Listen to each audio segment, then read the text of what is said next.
Hi everyone, welcome back to my channel. आज हम करेंगे maths figure it out 10 chapter number 7 fractions. तो चलिए स्टार्ट करते हैं। हमारा क्वेश्चन नंबर फर्स्ट है फाइंड द मिसिंग नंबर्स। इसमें हमें मिसिंग नंबर्स फाइंड आउट करना है। तो इसका ए पार्ट है 5 glasses of juice shared equally among 4 friends is the same as dash glasses of juice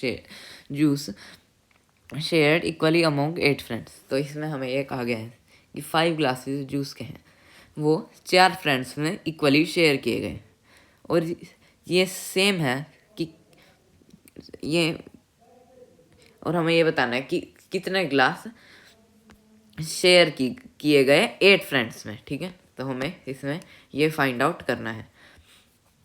तो चलिए करते हैं। अब हम सबसे पहले यहाँ पे लिखेंगे 5/4, क्योंकि 5/4 इसलिए क्योंकि टोटल 5 ग्लासेस ऑफ जूस हैं, है ना, और वो कितने हुए 4 फ्रेंड्स में, तो इसलिए 5 ग्लासेस एंड 4 फ्रेंड्स। तो हम लिखेंगे 5/4। ठीक है, अब और हमारे ये और हमें कितना निकालना है कि 8 फ्रेंड्स में कितने हुए। ठीक है, तो हम यहाँ पे लिखेंगे 8। ठीक है, इज इक्वल टू 8 फ्रेंड्स में कितने हुए। ठीक है, 8 फ्रेंड्स में कितने हुए, तो हमें ये बताना है इस क्वेश्चन में। तो यहाँ पे 8 है, तो 4 को आप किससे मल्टीप्लाई करेंगे कि 8 आए, 2 से, है ना। 4 2 जा 4, एक मिनट रुकिए, हाँ, 4 2 जा हमारा होता है 8। ठीक है, 4 2 जा 8, तो हम 5 को भी 2 से ही मल्टीप्लाई करेंगे। 5 2 जा 10, हमारा ये आ गया है answer. Means 10 glasses of juice 8 friends में, 10 ग्लासेस ऑफ जूस 8 फ्रेंड्स में शेयर किए गए इक्वली। ठीक है, तो हम यहाँ पे लिख देंगे 10 glasses of juice shared equally among 8 friends. So हमारा हम यहाँ पे लिख देंगे 10, जो हमारा आंसर आया है। ठीक है, ये था हमारा इस क्वेश्चन में। ठीक है, अगर समझ में आया है तो आप इसे नोट डाउन कर लीजिए। फिर हम हमारे बी पार्ट की तरफ चलते हैं।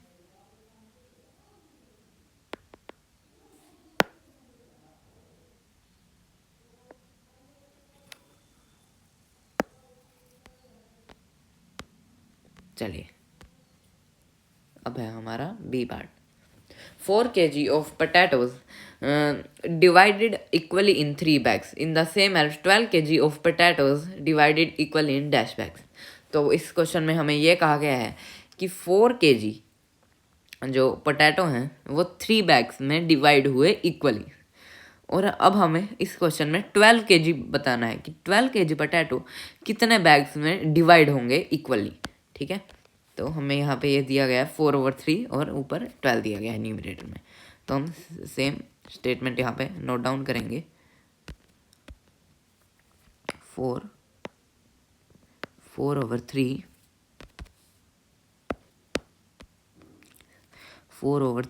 इज इक्वल टू, ठीक है, और हमें यहाँ पे डिनोमिनेटर बताना है, मीन्स ये कितने बैग्स में आएगी। तो अब हम यहाँ पे लिखेंगे, तो अब यहाँ पे आप देख सकते हैं कि 4 के आगे 12 है। ठीक है, न्यूमरेटर के आगे न्यूमरेटर है। अब आप सोचिए कि 4 को हम किससे मल्टीप्लाई करेंगे कि 12 आए, 3 से, है ना। 4 1 4, 4 2 8, 4 3 12, 4 × 3। तो अब हमने 3 से मल्टीप्लाई करा, तो अब हम 3 को भी 3 से ही मल्टीप्लाई करेंगे, नीचे वाले न्यूमरेटर को भी 3 से ही मल्टीप्लाई करेंगे। 3 3 9, मीन्स हमारा आंसर आ चुका है 9। मीन्स 9 बैग्स में 12 kg of potatoes equally share हुए। तो हम यहाँ पे आंसर लिख देंगे 12।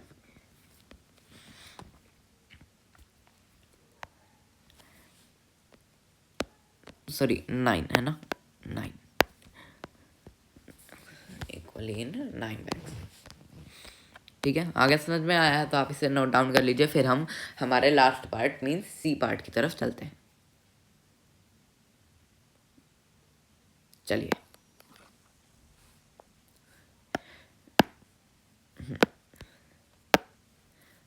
ओके,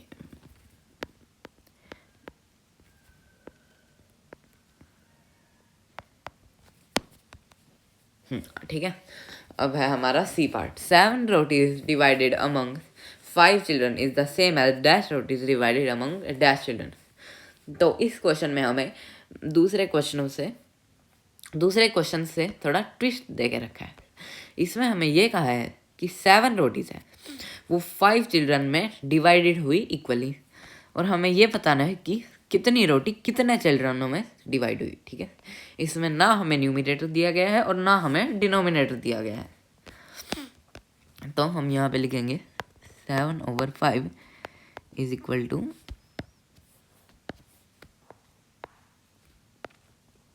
और यहाँ पे हम एक बॉक्स बना लेंगे।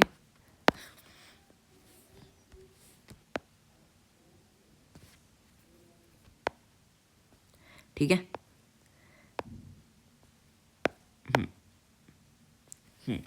तो अब हम यहाँ पे लिखते हैं।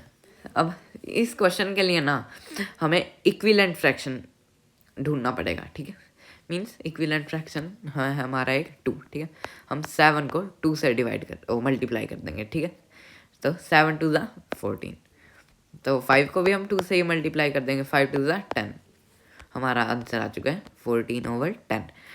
मीन्स 14 रोटी सी जो कि 10 चिल्ड्रन में इक्वली डिवाइड हुई। ठीक है, तो यहाँ पे हम लिख देंगे आंसर 14/10। ठीक है, था ना इजी? आप इसे नोट डाउन कर लीजिए।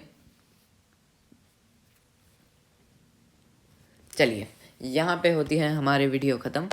आई होप आपको समझ आया होगा, and thanks for watching. See you in the next one.